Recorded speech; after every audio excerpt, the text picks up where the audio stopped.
you guys doing today? My Kung Fu Preppers and fellow preppers community, this is Kung Fu Prepper. Today we're going to discuss some tips about survival hacks. Let's get to it. Before we do, I'm going to get a sip of this mean bean. Let's get to it. Hurricanes, volcanoes, earthquakes, fires, and floods have been the stuff of nightmares throughout human history. They still are. And now, in addition to the host of natural disasters, we have to face possibility of human-made disasters, like acts of terrorism, nuclear power plants, meltdowns. A disaster can be defined as any accident, event, or catastrophe that happens quickly cause great damage or loss of life, and it's far more likely that you be caught in a disaster at some point in your lifetime than that you have to face any other situations in this survival situation. But do not let that freak you out. Disasters happen, and preparedness is the key to surviving them. When you become an active participant in your own survival, your attitude improves, and so do your chances. So stock up and supply, develop a plan, learn at least a few of the other following hacks. And while we hope you never need them, we do also hope you will add them to your survival toolkit. Prioritize problems. Number 1. When any kind of emergency situation arises, how do you decide what to do first? Survival instructors around the globe has illustrated our valuabilities through sometimes called the rules of threes. This is a basic framework of understanding the necessities of survival.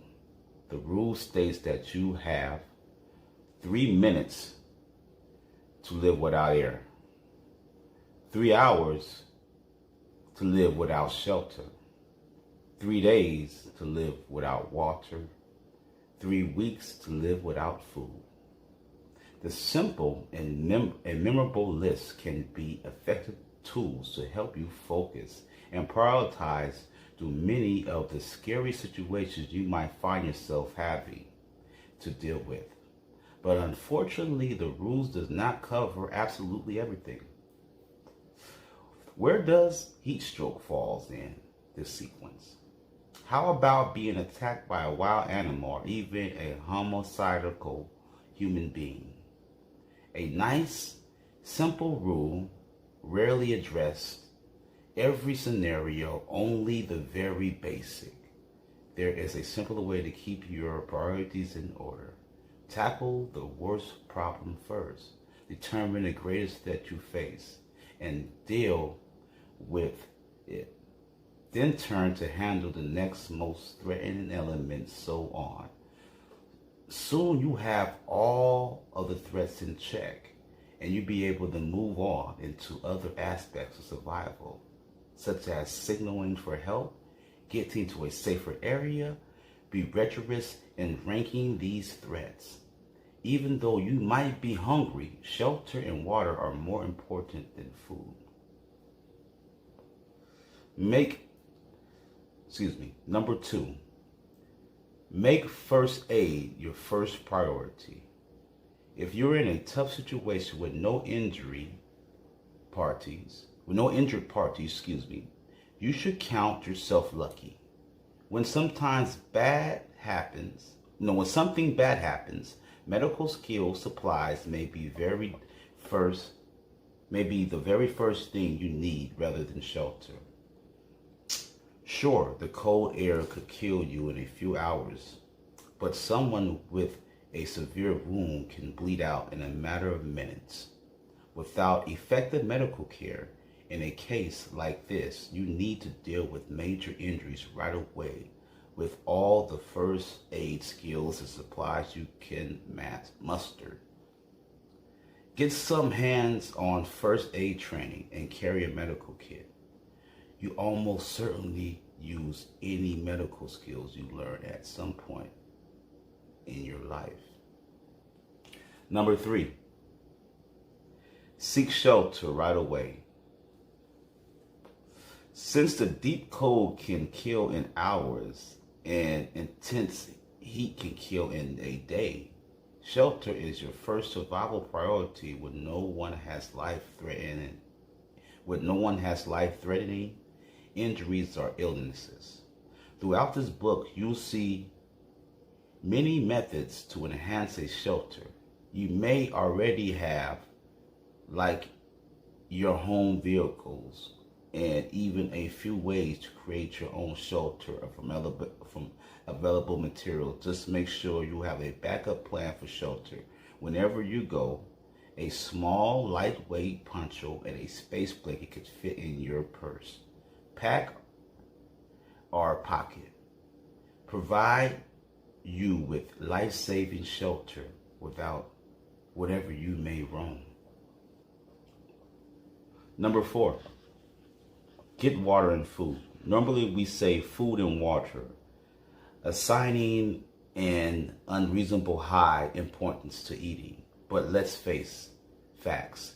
Even though most people are used to 3 square meals a day and plenty of snacks, we need water a lot more than we need food, in particularly hot, dry, and windy conditions. The breeze can cause vicious breeze can cause death from dehydration in less than 3 days if no water is available. But also, as soon as you secure both shelter and a water source, the pressure for survival shifts to food. This is a long-term game in extended emergencies. The daily quest for food can quickly become your all-consuming task. Hope you're not picky. Number 5, defend your life like it depends on it. Let's go back to our rule of 3s for a moment. What if I suggest that there's another 3 you could add to the list? One of the many gives you 3 seconds to live. It's a self-defense situation for many of us. It's a lot more disturbing to consider fighting off an attacker it is to imagine dealing with an injured or a hostile environment. But unfortunately, any of us may find ourselves facing an adversary with only seconds to react correctly. And whether you are facing man or beast, your quick response could mean survival. Being able to defend yourself from the most likely adversary and being able to act quickly, rather than being frozen in fear, are critical parts of preparedness.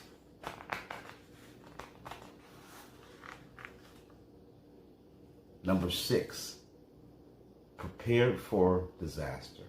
If you live in an area that is prone to natural disasters, that I don't have to convince you how important it is to prepare. You already know that disaster comes in all sizes and types. And without warning, you know what it is like to have your normal way of life disturbed by conditions that are completely out of your control. And whether you're exposed to hurricanes, tornadoes, and endangered by earthquakes and flooding, you know there are numerous conditions that can cut off your utilities, limit mobility, close schools, and prevent your local stores from restocking their shelves. In the modern world, disasters may also be man-made.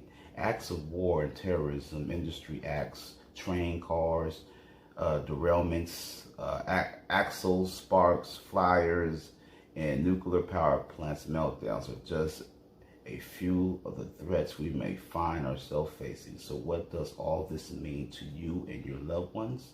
It means you might be on your own for a while, maybe a good long while. If the disaster is particularly severe and in the setting, you have to be able to provide for yourself and your family. You need to have your own store that you can visit for substances, and that's why we built disaster readiness kits.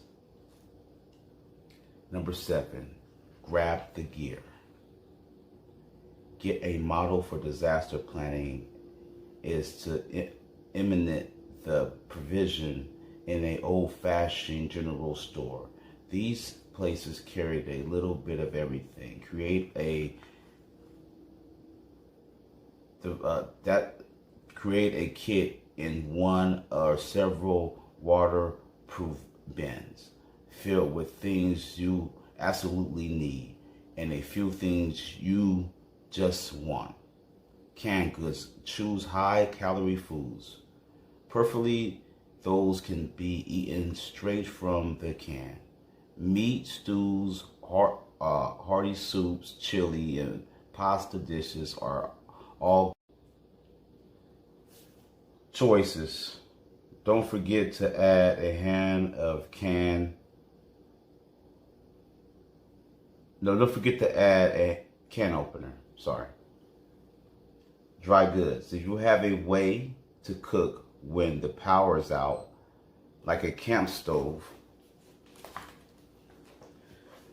dry goods are cheap and they last a long time. A dry pasta is the highest calorie dry staple, and you only need boiling water to prepare it. Rice, beans, oats, powdered milk, flour, sugar, corn meal, and hard candy are also additions to the dry goods department. A small, lightweight metal pot can be added to the kit just in case you have to grab your supplies and leave them home in a hurry. Drinks. Hot cocoa, tea, coffee, various instant beverages like lemonade mix are an important source of calories, hydration, and moral. Water must relief agencies recommended having 3 gallons, 11.5 liters of water per person in your emergency supplies in case your water supplies is cut off. I would also recommend a water filter, at least some disinfectant tablets as your budget allows. Lighting.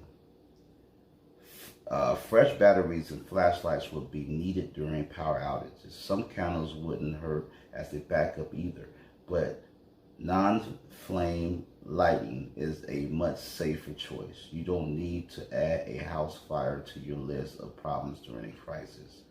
First aid supplies.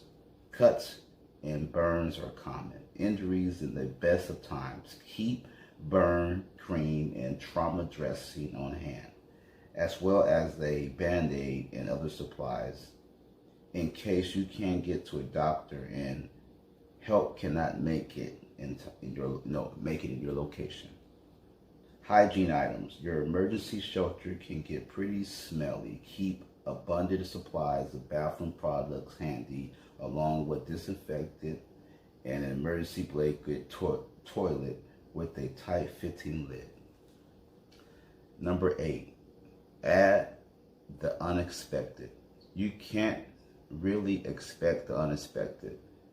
That violates the definition of unexpected. But you can add the unexpected to your disaster readiness kit. Here are a few of the off-the-wall items that could provide invaluable in a crisis. A battery-powered or hand crank. No, it could be valuable in a crisis. A battery-powered or hand crank radio with a NOAA weather bands. This will keep you in the loop of events and possible danger around you. A utility shutoff wrench if you have gas or municipal water. Mobile phone chargers, either solar or battery powered. Morale booster. Chocolate, cookies, and similar treats are good calorie source and good at lifting spirit. Activity books, crowns, and coloring books are a new board game, can be a savior for parents and active children. Dust masks can help filters contamination air. Plastic sheets and duct tape can seal off doors and windows if you must shelter in place. Dust masks can help filter, local and regional maps can be critical should you need to evacuate using alternative routes within GPS access or working phones. Copies of vital documents like these, identification, insurance, and certificates on a thumb drive or some other this storage can this can help you get your life back on track when it's all over. An inventory of home possessions can be very handy for insurance purposes. Includes photos or even a video of the interior and exterior of your home, including all personal belongings. Cash money will allow you to make purchases when cards aren't working due to communication breakdowns. Baby formula, diapers, wipes, medical are a big deal for a family with little ones.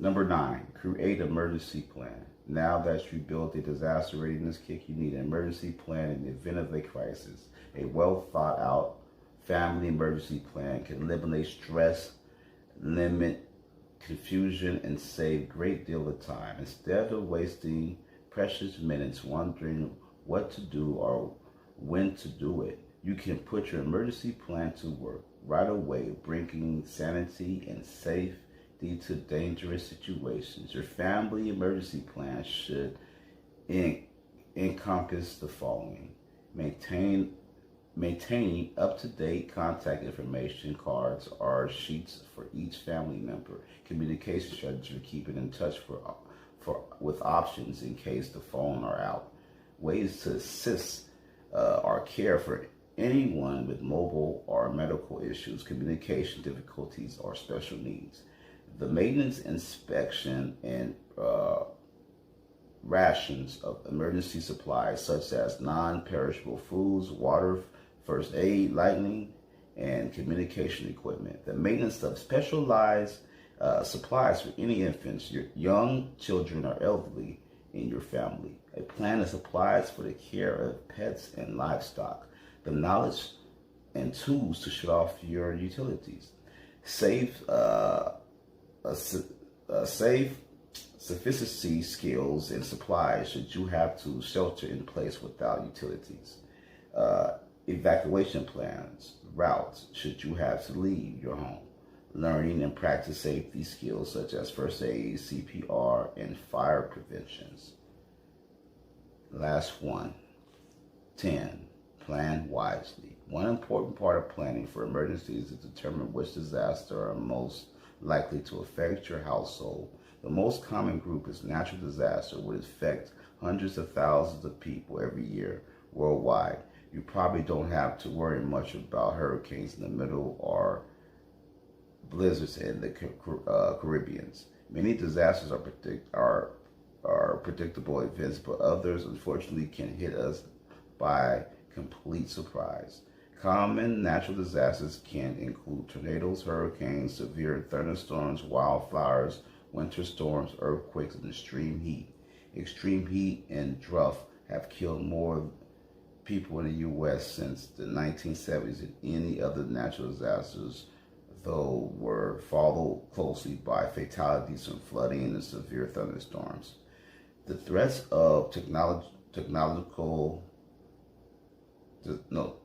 Yet technological disasters such as nuclear power plants, meltdowns, and toxic chemical spills have increased as well. And finally, the threat of a disaster response from terrorism has caused many people to take emergency preparedness into their own hands. And stay tuned for the continuation of ultimate survival hacks and tips. And you guys have a great day. And this is Kung Fu Prepper out. All right, guys.